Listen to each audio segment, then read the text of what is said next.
Welcome to another edition of the Bet Like Mike Show. WinDailySports.com. My name is Jon Jansen. You can follow me at JJansen34. And of course, as always, joined by the star of the show, Mike North at North to North. Mike North, how you doing? How'd you do with no sport? I guess the Derby was good, right? We got to watch that. Yeah, I'm doing good, John. I mean, I didn't have to put myself on the line last night. It's a little bit of rest for everybody that's in the handicapping world. By the way, folks, the best 20 minutes in all sports right here. And you check out the borders for all the pertinent information you need, all the Twitter handles and everything else that goes along with it. But, yeah, I mean, to be honest with you, I watched the Home Run Derby, and I think out of all the people we talked about yesterday, we talked about Mancini and the other guys more than we talked about the actual winner. I don't remember a lot of discussion about Pete Alonso between me and you yesterday. He seemed to be, middle money. He was, if you bet you could win $500. I did pick him on the show yesterday. Did you really? You know what? I was trying to remember who you took, and I thought you took Gallo, but everybody took Gallo, it seems like. Right. I know I had in the final round Gallo and Alonso, but I did have Alonso as the okay. I took Soto. Here's who I took. Soto looked good. He looked very good. I took Soto and I took Ohtani. Okay. As two of my guys. And who's the other guy that I took? It doesn't matter. He ended up losing anyway, but it was great. I thought it was entertaining. It got a little mundane. If you did bet on it, you're going to stick with it. If you didn't, I could see you turning it off or changing the channel, right? You know what I mean? Because it did take a long time. Yeah, it did. It was fun, though. It ended up having a lot more drama than I thought. So it was good. The format, I understand why it's not really conducive to, what a home run derby really is. You want to see 500-foot tank shots, but it's going so rapidly they don't really get to see it. It's not supposed to, though. The rule was you were supposed to have to wait between pitches before you pitched again. In other words, the ball had to go out before you could throw another pitch. Yeah, I did. And I did see the umpire there doing it, but the umpire, I guess, was doing it quick. Yeah. They slowed everybody, but then wait a minute, Mancini. If you look at Mancini's first round, the guy was like the pitcher didn't stop, one after the other. Now the other way was to Texas Gallo. His guy was just like unbelievably, I don't know, bad as far as fitness and stuff like that. So the pitcher is so important. I mean, there was some inside pitches, and I don't care. The ball was juice to me. I mean, I don't care if they're not, I'm not just buying the thin air. They were hitting balls off the end of their bats that were going into the upper deck. I got to believe there was a Super Bowl in those baseballs. My God, were they flying out of there. It was fun, though. It was a lot of fun. And Shohei Ohtani in the first round with Soto was a heckin' good time. Anything Ohtani does, and I guess I'll throw this to you. Anything he does to me is so captivating, and everybody's all over him. I mean, he had a batting practice home run, and everybody's going nuts about it, viral on Twitter. Who do you think, I guess in baseball, Ohtani to me is the most exciting baseball player right now. When's the last time we've had a baseball player this exciting to watch? Well, I really can't follow him because he doesn't speak the language that I speak. So, are you kidding me? I mean, seriously, I grew up loving Roberto Clemente. Most of the ball players I grew up loving, I never even heard them talk, most of them. This is before media. And to hear somebody talk that he's not marketable, and we all know who we're talking about, Steve, who I respect, Stephen A. Smith. But come on, man. Yeah. I mean, most of us... 500-foot home runs are universal language. 100-mile-an-hour fastball is a universal language. The kid in Glendale, California, to the kid in Detroit, to the kid that grows up in Japan, they all have Ohtani jerseys. They'll all be... Now, I don't think his jersey sell is probably as good as some other people's jerseys. I understand that. But man, I grew up loving guys because of what they could do on the field and how they performed and stuff like that. It never came into the equation. I don't like Roberto Clemente because he speaks broken English, or Ozzie Guillen, okay, or anybody like that. I loved them because they were good players. I mean, but I'm not gonna doubt that the language barrier sometimes gets in people's way. But I'll tell you, boxing, for instance, Roberto Duran was marketable. Canelo is hugely marketable in this country. De La Hoya was marketable. Now, he spoke English, but Canelo and Duran didn't. So I just think the whole argument that it's not good for baseball because he doesn't speak the language, and that's what I sort of interpreted to be, is just the wrong opinion. Now, if you don't like what he said, turn him off. I always said this, it's hard when you apologize for something, you think you did something wrong. I know how he meant it. It just didn't come out right. Yeah, I think it was just a really bad comment and a wrong one. It was a wrong comment. I mean, Ohtani's been, a lot of his games are in the top 10 of most watched games this season. He's a marketable player. He's a fun player, and everything he does is extremely exciting. And just last night, like a batting practice home run he hit. Good guy. Yes, and he has fun with the game. He hugged it out with Soto. I mean, it was great stuff. People love that. These guys are all. I used to say I wouldn't talk to the opponent. Well, I didn't really talk to many opponents, even in radio. But I'll be honest with you. I like that attitude now. They stick together. The teammates were helping other teammates that were in the home run derby. Yeah. You saw like Fernando Tatis was helping out Juan Soto and stuff. How about Marcus Semien on Toronto, who used to be on Oakland, going over to Matt Olson. Yeah, so absolutely. I thought it was just a wonderful thing. It was fun. People were getting excited for it. The fans were, but not just the fans. When the players are that excited and into it, it's a lot of fun. And it was fun. I thought last night was great. And I know it's in boxing again, but you think it? I wanted Pacquiao to beat Mayweather. I've never heard him speak one word of English. Right. It doesn't matter. It's performance induced, folks. That's what it is. Hey, so anyway, let's move on to the Open. Okay. And I got to tell you, John, I'm going to go with one guy that I don't hear anybody mention. I know Sia's listening. Yeah. He's definitely listening. I was about to say, we have Sia listening, so we got to make sure we're up to snuff with him. I'm going with Dustin Johnson. Nice. Nobody's talking about it. They're talking about Koepka. They're talking about my guy, Jon Rahm, who I love since he broke in. And I think they're both capable. I think Dustin Johnson, because there's no trees.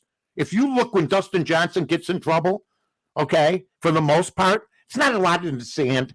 It's a lot in trees. The fairways are wide. Doesn't seem to be a lot of, although I saw the course, I'd shoot like 140 on it. Okay. I mean, I'm not kidding you. I mean, with no trees or the hills and everything. But I think for long hitters, I think Dustin Johnson, he's been very quiet, been under the radar a little bit. So I'm going to go with him. How about you? Yeah. And Dustin Johnson shows up for these kind of events. Like Koepka and like Jon Rahm, who I love. Now, if those guys win, I'll tap them on the shoulder and say hooray. But Dustin Johnson, to me, is still a top 3 golfer in the game right when he comes to play. I think sometimes he doesn't come to play. Yeah, and that's probably, it's the same thing. Brooks Koepka, I think, is one that's mentioned it. Like, he doesn't really show up for any of the other tournaments, the majors. Yeah, he flat out admitted it. So, this is a tournament you are going to look at the big guys. You're going to look at Rahm, probably Brooks, Rory, Dustin Johnson. But other than that, I'm not too sure. And I'd be interested. There is a live stream tonight on Win Daily Sports.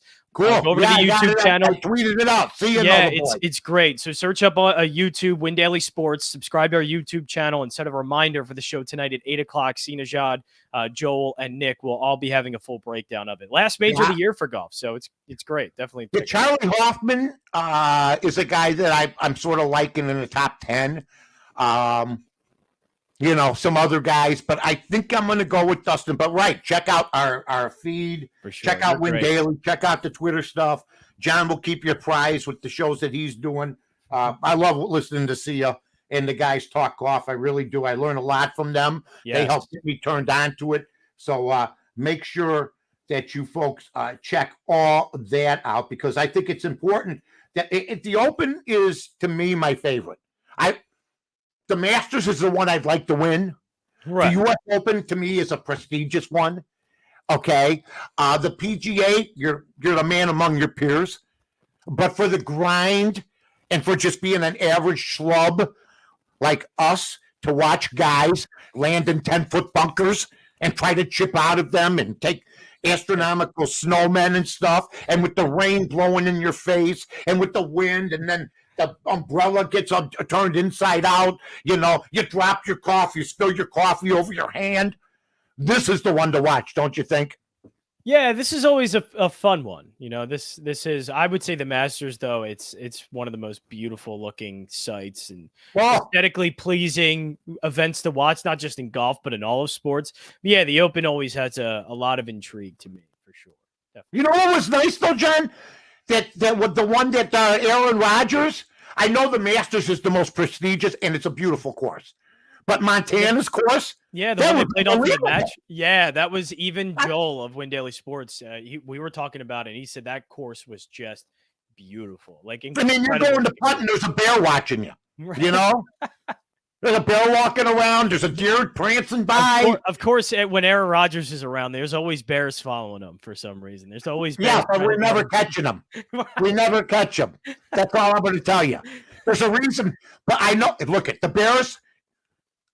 Listen, bears can run. Okay, they can run. Oh, by the way, test that out. Yeah, I would. Eddie Jackson wasn't listed. How far is the star fallen? Eddie Jackson, once the host of the Chicago Bear Kingdom, wasn't listed among the top 10 safeties in football. So if you want to be listed, and I know you might take umbrage, Eddie, get an interception this coming year. That would be nice. You can't have zero. I think this is honestly, though, as we're seeing now here, seeing a job with the best advice for the Open. Get your espresso machine primed. It's going to be a few late nights and early mornings this week. Is this why we're doing? Yeah, is it 10? It's tomorrow, right? Or when is it? I'm all screwed up with the times. They tee off at like 1 a.m. or something. Yeah, I think so. I don't know. Crazy. I just watched. I'll do it according to my schedule. That was a lot of early mornings for me too at Wimbledon, like 6, 7 o'clock in the morning. Believe me. I don't like to bet when I don't watch. I think the enjoyment of it, whether you win or lose, is not. Oh, gosh, 1 a.m. Yeah, like I said. Oh, Ian knows I know my stuff. I know I got to perform in front of him when I talk about my golf acumen, for God's sake. I hate to say that. I don't blame anyone for getting up to watch golf at 1 a.m. because I will get up to watch Japanese wrestling in the morning. Listen, I'm up at 3 a.m. anyway. Watching. Are you really? Oh, yeah, I'm angry by 3:15. I watch the news. I'm ready to kill somebody. How many times? How could they do that? Why would you do that? Up at 3, angry at 3:15. Yeah, 3:15. I'm ready to go off. You know what I mean? I'm sending a flare up for help. You know, but hey, I'll tell you what. Wednesday night, like CSS. Yeah. You know what I do now though? If I'm not up, I ain't betting it. It's got to fit into my schedule. If I bet it at 8 and I go to sleep at 9:30, I got to go to the black box of death and say, how did I do last night? Did the Cubs win or lose? And then you get the bad news. Basically, yeah. Okay, so the home run derby was good. Yeah, very good. Very good. All-Star game, let's talk about that. I think the American League is favored. I come from a time when the National League won 23 in a row. Okay. 1970. No, 1971, maybe the greatest All-Star game of all time was featured. I saw it featured today when Doc Ellis went against Vida Blue. You had every major star in the game. But this is going to be a great game, and you got Ohtani pitching. I think my advice on betting it, couch change. But if you're going to bet it, I think I'm going to go with the first inning. That's when you have your best players. You know what I mean? Because I don't think Ohtani may not pitch after the first inning. He may stay in the game. Yeah, but he may not pitch. I know, because he's leading off and he's starting pitching. So, I think he'll stay in the game a little bit longer. I don't know how they do that. I don't know. You think he'll pitch only 1 inning? Yeah, I think so. Yep, absolutely do. You think he'll pitch more than 1 inning or just 1 inning? No, just one. I think he'll pitch that first inning and then be Max Scherzer. I mean, you're the owners of these teams, and you have these players that pitch for you like Max Scherzer. You're holding your breath in this type of game. Oh, some of these props. I don't know if you've seen some of these props yet, but they're throw them at me, kid. They're kind of crazy. It's the All-Star game. Will a home run derby contestant hit a home run? That seems fairly simple. You can get plus 175 for yes. Will there be a triple? That's plus 110 for yes. But will there be an out at third base, which is random? What is that? Well, just somebody going to get out at third base? I guess. Yeah. What's the price? Plus 250 for that one. Woo! Hey, look, anything's worth taking a flyer on. You can't predict what's going to happen. Like you said, it's a guessing game, like the home run derby was. That's basically it. What isn't a guessing game? Let's move on. is the United States of America in the game of basketball. And I saw a poll that's terrifying. My friend Sean Salisbury had a poll out today. Will the Americans win the gold medal or not? I think the best hope for the Americans is yet 79% said they won't win it. So I'm usually in the minority on things. I do know that Durant and these guys basically had to do a quick turnaround, but losing 2 in a row, first time it's ever happened in exhibition season or whatever, they were 52-2, now they're 52-4. I have contended the field will win over the United States. The United States used to be 30-point favorites against everybody, but the pros, John, around the world have caught up to the United States. That's plain and simple. This would have never happened if these guys sat around and drank beer 3 hours before the game. The U.S. would have won. They have caught up to us in a lot of phases of basketball, including coaching. In some ways, yes, but I think U.S. is still the. I mean, the best player in the world isn't even on the team right now. Well, that's the problem. If you have one of the best players, Durant, and a lot of very good players, but never been in championship type situations. And I'll put Damian Lillard right up there with the rest of them. I think he's a great player. But I thought what Popovich said, and boy, it's great to watch him lose. I thought what he said was unbelievable. We're out of shape. We're not in condition. The season just ended. I don't know what that. He said they're not in shape. Check it out. They're not in condition. That's the whole attitude. The regular season, they lollygag around. The playoffs, a month isn't enough. For whatever reason, I think 2 of the in shape teams, they ended up being in the finals, didn't they? I'm going to tell you, anybody in better shape than the Greek Freak? Anybody in better shape than Chris Paul? Anybody in better shape than Devin Booker? These guys are in pretty good shape. We saw people break down all over. Yeah, well, I think that's it. It's not in shape. It's just being. I think that's part of the deal. I think there are nicks and bruises for some of these guys. I'm sure they're not completely still 100% healthy from the season, but that doesn't excuse anything. You're still going to take the bet. You can't be losing to Nigeria. I'm going to add a team every day. Okay. You can't, now I'm going to add from what I said yesterday. And folks, listen to yesterday's show. John sounded like Jerry Colangelo. He really did. Don't worry, we're going to win it. I don't like the Colangelo guys. They ruined the Sixers, so I can't like them. Jerry's a friend of mine. Brian Colangelo, I think. Jerry's a friend of mine.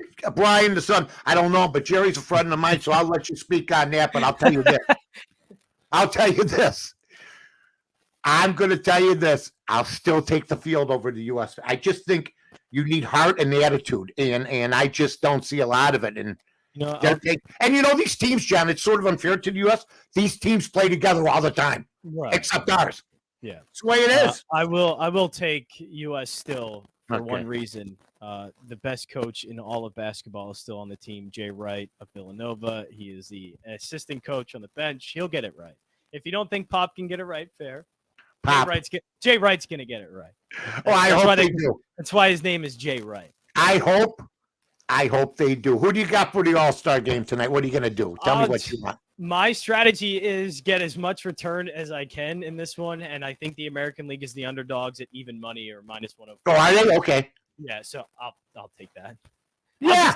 Honestly, I think better strategy, whatever team goes up first, take the other team that's down. Because then you get a plus money price on them in a game that's just going to be completely unpredictable. As long as you get a plus money price on something, go. There's proposition bets all over. I like some of the ones that John read. There's MVP. Yeah, they're fun ones. Like home run derby contested to hit a home run. Sure. So you're telling me oh man, there's a lot of guys. What's that going off at? That's a plus 175. And you know what? Why not think that Shohei Ohtani lead off home run for Shohei, right?